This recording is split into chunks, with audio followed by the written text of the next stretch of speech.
Three-act structure. Everybody uses it. Everybody expects it. Everybody wants it. It's inescapable. It's a part of the entertainment world and movies and television. It's a part of the book world. It's a part of every world that has any kind of writing or storytelling.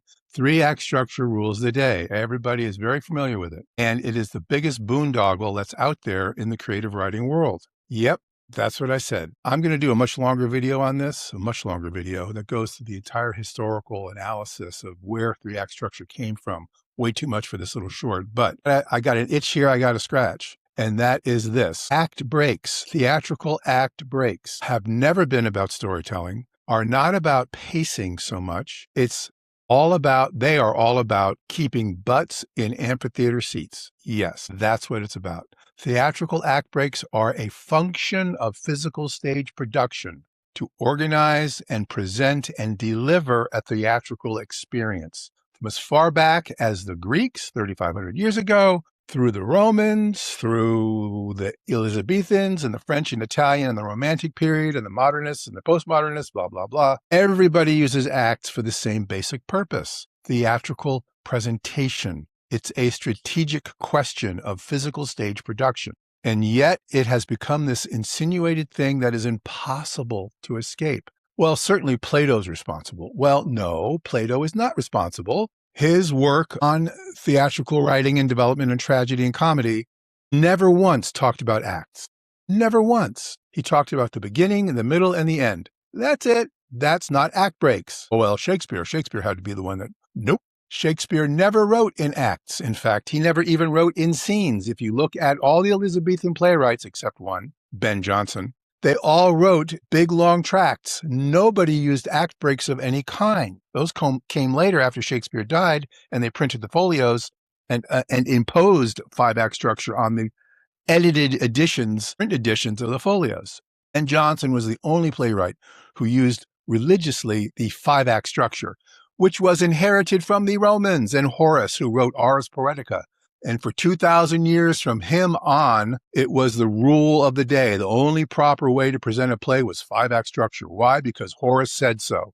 Not because it was made any theatrical sense. It was just imposed by Horace, and everybody blindly followed. It wasn't until the Elizabethans that things started to break apart, because they kind of broke all the rules on a lot of things, including Shakespeare. So what is this three-act structure thing? Where the hell did it come from? It came historically from the fields and farms and rural areas of England and France and other places in Europe, where traveling theatrical companies were not putting on the long historical plays. They were doing social comedies and social commentary plays that were much shorter, and 3 acts beat 5 acts because people weren't willing to sit on those hay bales for more than maybe 90 minutes. And so they had to cut things down. It was about presentation and theatrical production, not about storytelling. That's not why they used 3 acts. It was a convenience, not a creative decision that was being made by the storytellers. 3 acts just kind of lumbered along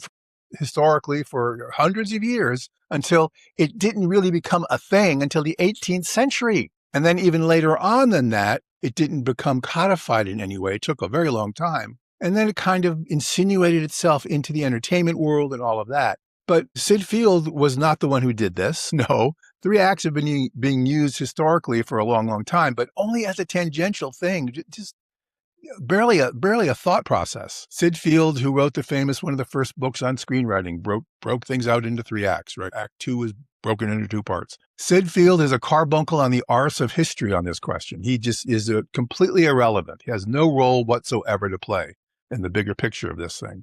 So what do you do with this thing? What do you do with 3 acts? Why do you need 3 acts? You don't. That's my point. That's the itch I'm trying to scratch here. You do not need acts of any kind. So what do you need as a writer?